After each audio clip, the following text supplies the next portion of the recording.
وإذا سلام دمانتينا مقعي وإبراهيم آدم كسولو جانالكيغا فضلا جانالك سبسكرايب يسار سيدو كالي موقال كان لايك بدن كنو تابو وما سنتهاي موقال كان مانتو waxaan rabaa inaan kula wadaago 5 arimood oo ka caawin doonta inaad noqoto mid soo jiidasho leh guys ninka ragga ah waa mid soo jiidasho leh waa mid dadka dhan ay jeclaanayaan qaabkiisa waa mid dadka dhan ay jeclaanayaan in ay la saaxiibaan waa mid qofta dumarka ah ay ku dhiiranayso in ay mar un barato dabeecadihiisa ayna jeclaanayso in ay la saaxiibto hadaba iska fiiri 5 arimood in aad leedahay hadii aadan lahaynna ku soo kordhi naftaada 5 arimood si aad u noqoto mid soo jiidasho leh arinka koowaad walk with a babies qodobkan run ahaantii bilowgiisa wad la yaabi doontaa waxa dhigi doontaa ninka musawaashay ma hadda ayuu ibarayaa qaabkii aan u socon lahaa maya u soco marka soconayso si ujeeda ah waa in aad u socotaa sidii nin rag ah oo kale laakiin ka waran hadii aad iska laafiyooto oo aad si tartiib ah isaga socoto sidii nin caajislow ah oo aan balahayn ujeeda iyo qorshe oo iska socda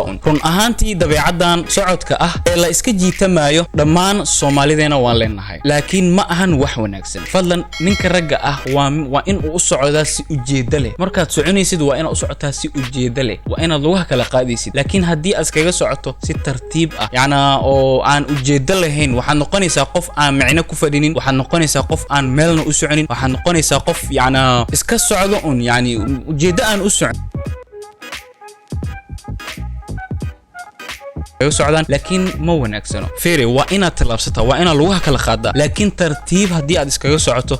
you are nothing ma aqaano meel u socoto cid garanaysa ma lahan macnaha soo jiidasho ma lahan qof tartiib iskaga socdo cid ku soo fiirinaysa xataa ku dareenaysa ma lahan inaad soo jiidasho yeelato iska dhaafay arinka labaad wuxuu yahay talk like a gentleman oo hadal si karti leh si nin rag ah oo hadal markii aad hadlayso isku day in aad sida ugu wanaagsan aad wax u sharaxdo markii aad wax sharxayso gacmaha ka hadal muuji body language sidoo kale markasto ka hadal mustaqbalka noqo mid jecel inuu ka hadlo mar walba waxyaabaha horumarka leh laakiin hadii aad mar walba oo hadalkaaga noqdo mid iska malaayacni ah oo kaftan iyo qosol u badan in aad soo jiidasho yeelato iska daaye xitaa muhiim ma loo arkaayo in aad hadasho sidoo kale cid ku dhageysanayso ma lahan marka waa in uu hadalkaaga noqdaa hadal miisaan leh oo wax laga faa'iidayo waa in aad noqotaa qof miisaan leh oo loo xiisaayo hadalkiisa waa in dadka markii ay ku dhageysanayaan caajis aysan dareemin waa in hadalkaagu murti lahaada marka fadlan jooji hadallada malaayacniga ah iyo kaftanka badan waxa hoos u dhacayo qiimaha iyo ahamiyadda naftaada 80% markii uu bato hadallada malaayacniga ah iyo kaftanka badan waliba qosolka badan ee macnaha aan ku fadhin arinka saddexaad